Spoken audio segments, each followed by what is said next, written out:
Indominus Games.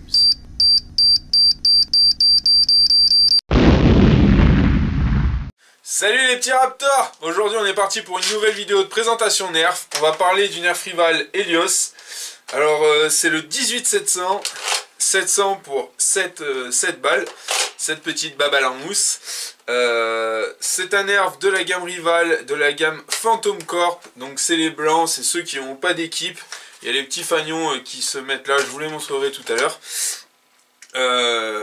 C'est une amélioration d'un Nerf rival bien connu, j'en reparlerai encore tout de suite. En tout cas, on est parti pour ce petit test, on va en parler plus en détail, on va voir un peu le Nerf et après on ira dehors pour voir un peu qu'est-ce qu'il vaut en vrai, en longueur de tir, des choses comme ça. Et on finira la petite conclusion sur ce sublime blaster. Bien, alors là on a l'arrière de la boîte.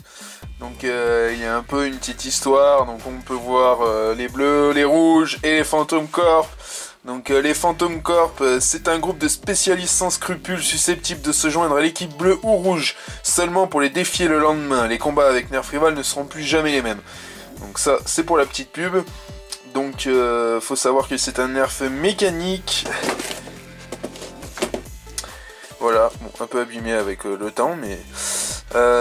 du coup, bon, boîte somme toute sympathique avec la photo du Nerf. On a ici marqué précision optimale, donc oui c'est pas mal, mais ça sort surtout très fort. Et une vélocité de 30 mètres secondes, ce qui correspond à peu près à 110 km à l'heure. Voilà, donc on va voir le Nerf de plus près maintenant et on va parler un peu de ses stats en étant dehors.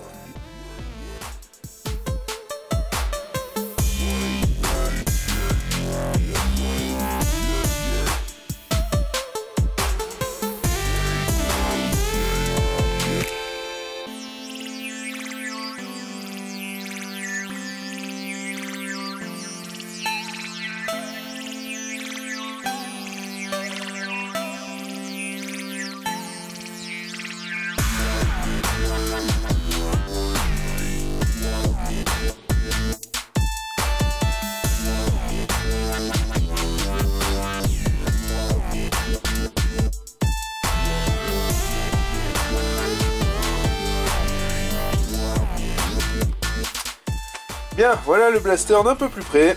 Donc ici on peut voir les deux magnifiques sangles, donc pour le camp rouge ou le camp bleu, si on veut rejoindre l'un ou l'autre.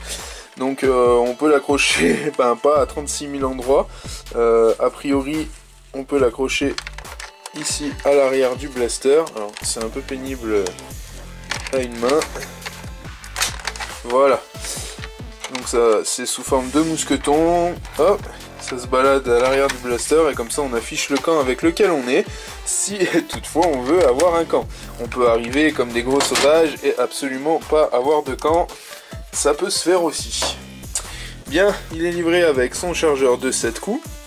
Donc c'est les chargeurs rival, attention ici ils ont un petit bitonio pour pouvoir les vider en fin de partie ou quand vous voulez.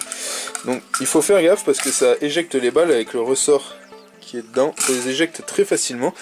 C'est des chargeurs rapides, donc si vous avez un plan dur,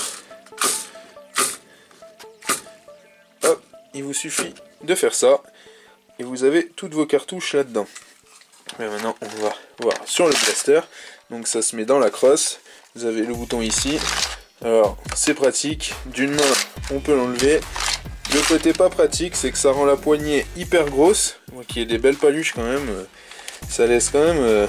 Enfin, dans la main, c'est assez volumineux. Et des fois, on a tendance, en pleine game, à appuyer sur le bouton. Et du coup, si on est comme ça, voilà, ça l'éjecte. Bon, ça de près, c'est que du coup, c'est vraiment pratique quand on veut faire une éjection rapide et changer de chargeur. Cette face est la face pour les gens comme moi qui jouent droitier et qui mettent le bitonio sur la gauche pour recharger comme ça.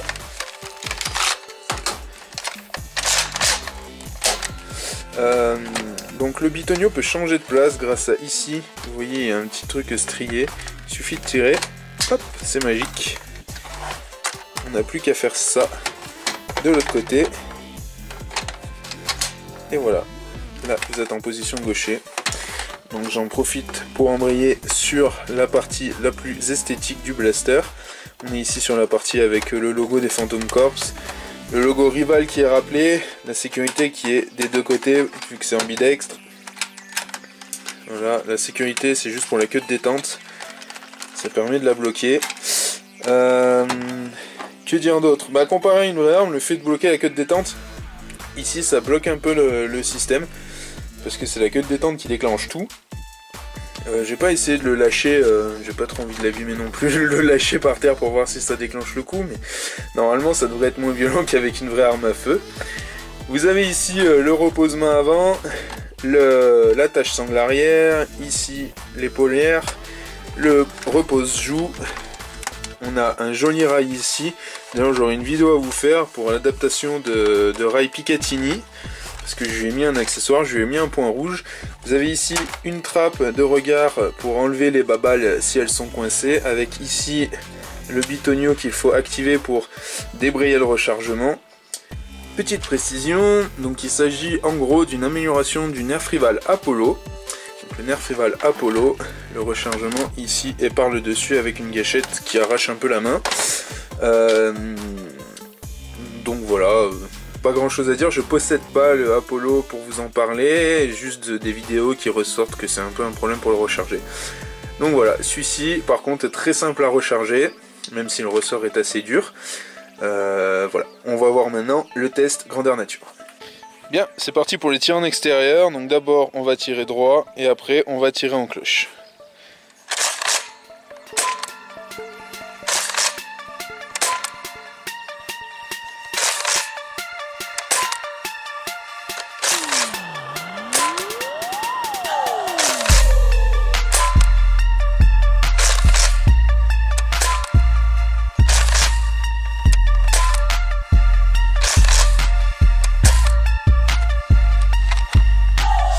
Comme je le disais, ici on a 5 mètres, 10 mètres, 15 mètres, je ne sais pas si on voit les marques.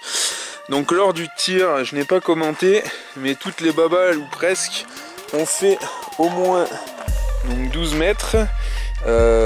Celle-ci par exemple, elle est allée rebondir sur le mur, mais elle avait touché en gros par là où elle est. Donc sur les 7 balles, il y en a quand même 5 qui touchent le mur d'en face, donc c'est qu'elles vont à plus de 15 mètres. Voilà, que dire d'autre? Donc là elles sont toutes là parce qu'elles ont toutes rebondi sur le mur. Maintenant on va tirer en cloche pour dépasser le mur. Et voilà, c'est vraiment un blaster qui va à 20 mètres sans trop de problèmes. C'est normal pour un rival. C'est surtout la sortie de canon qui est assez impressionnante. C'est reparti, même image, mais tir en cloche.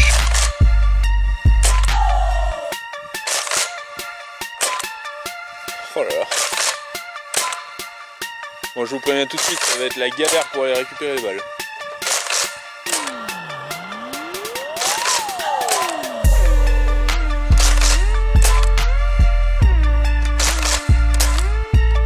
C'est parti, on n'a plus qu'à aller chercher les balles. Bien, du coup, pour les babales, donc il y en a une là, donc là à peu près à 16 mètres, sachant qu'elles ont rebondi.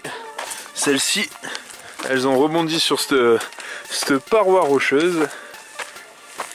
Et après, on commence à en trouver à 19-20 mètres. Ici, dans la pente, 22 mètres. Et là, plus loin, 26 mètres. Donc voilà, c'est impeccable. Bien, donc comme vous avez pu le voir, on a eu large les 15 mètres en tir tendu. Donc on aurait pu, je pense, taper 20 mètres sans trop de problème. Il faut que j'arrive à trouver un terrain dégagé sur 30 mètres pour être tranquille pour tous les tests. Donc il y a eu sur 7 babales, il y en a eu 6 qui ont touché le mur, donc ça c'est impeccable. Ensuite quand on a tiré en cloche, là elles ont toutes dépassé les 20 mètres. Il y en a même une ou deux qui auraient pu aller largement à 30 mètres je pense. C'est pas exagéré, en même temps heureusement vu la patate qu'ils ont. Que dire d'autre? J'apprécie énormément que ce soit ambidextre même pour la poignée.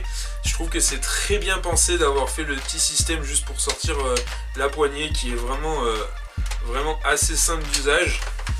Il faut les deux mains. Voilà, je trouve que ça c'est vraiment un bon truc.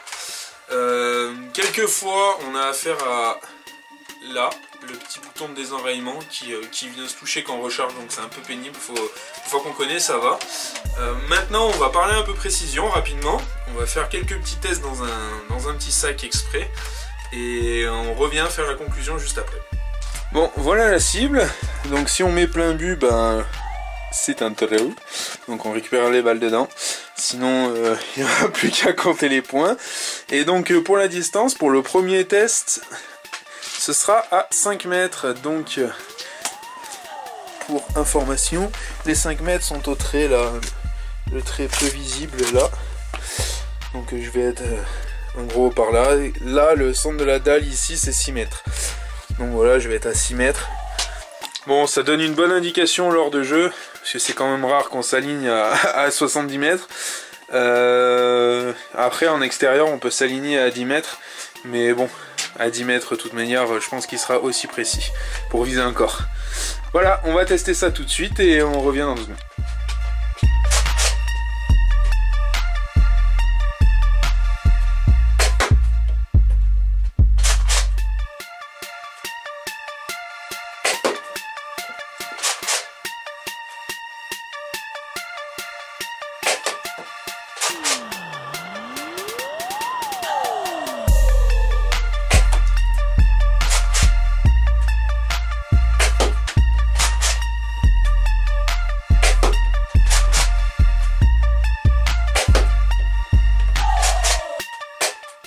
Bon, conclusion sur ce nerf. Alors, juste au top. Vous avez vu le test de précision, donc j'ai pas mis une seule balle dans le petit trou, mais la cible est là, on peut le voir. Le petit trou en question, qui fait quoi, allez, 2 fois une balle en diamètre, à 5 mètres sans viseur, c'est quand même assez compliqué. On refera le test de précision quand j'aurai mis le point rouge pour voir si ça fait vraiment quelque chose. Bon, voilà. En tout cas, quand même, à 5 mètres, j'ai tout le temps touché la cible qui fait un peu plus d'une taille de tête. Donc, en gros, à 5 mètres, j'aurais tout le temps mis dans la tête, quoi. Headshot. Voilà, rien de plus à dire. Le blaster est quand même vachement précis. Il a vraiment la patate. Il est fun. C'est pour moi le plus beau qui s'est sorti. J'adore le concept de la gamme, Phantom Corps.